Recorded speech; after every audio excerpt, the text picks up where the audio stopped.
Morning, friends. I'm reading a page in The Art of Noticing this morning. It's a very short page, which I appreciate.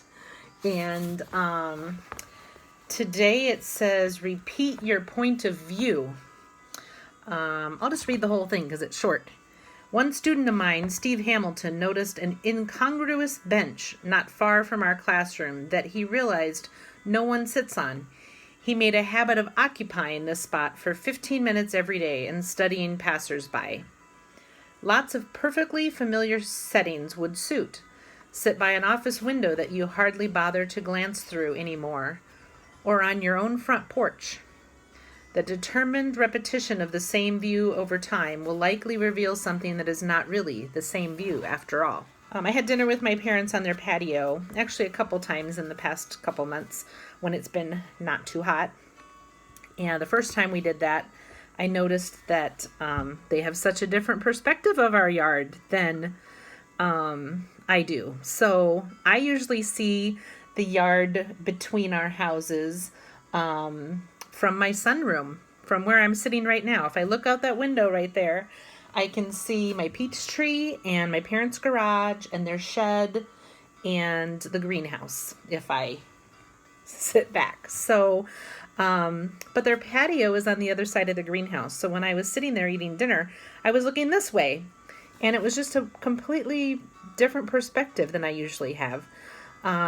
Once in a while, I go sit on my back steps. There's not really much of a porch to sit on. It's only big enough for my grill and a little table for the grill or next to the grill. But sometimes I'll sit on the steps, and it's a nice change of pace. Sometimes I sit on the front porch, which isn't often, but again, just having a different perspective on the same space is, intriguing. So try it. It's Friday, and it's the Friday before opening day at work. I do work for a school district. Some of you know I evaluate babies and toddlers. Most of my coworkers, I think, will be going back in person at least a few days a week. Limited home visiting.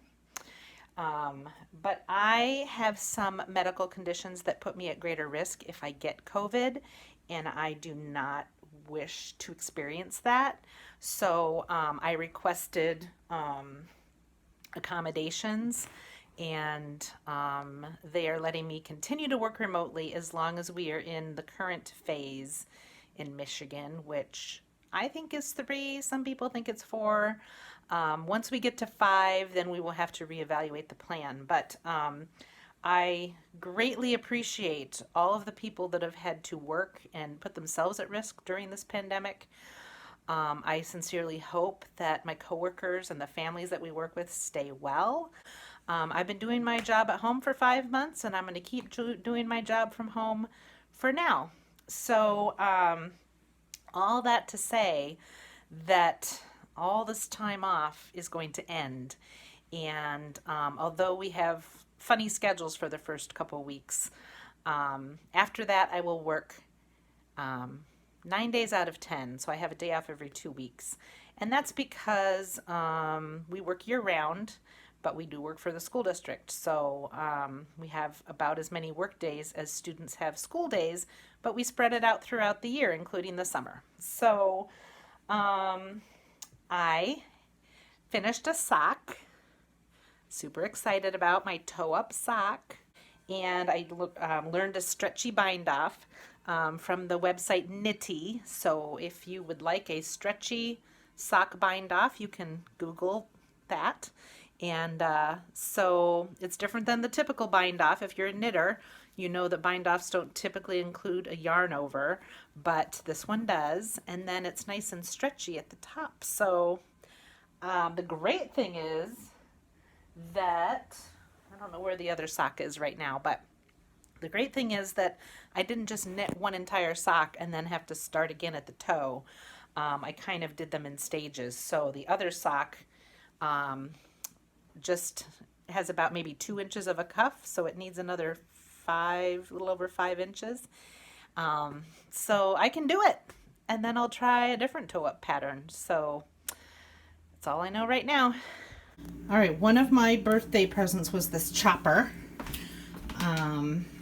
And so let's try it out. It's really cool. I chopped one part of an onion so far. That's it. That's all you do. And look what it made. Ah, this is gonna be great.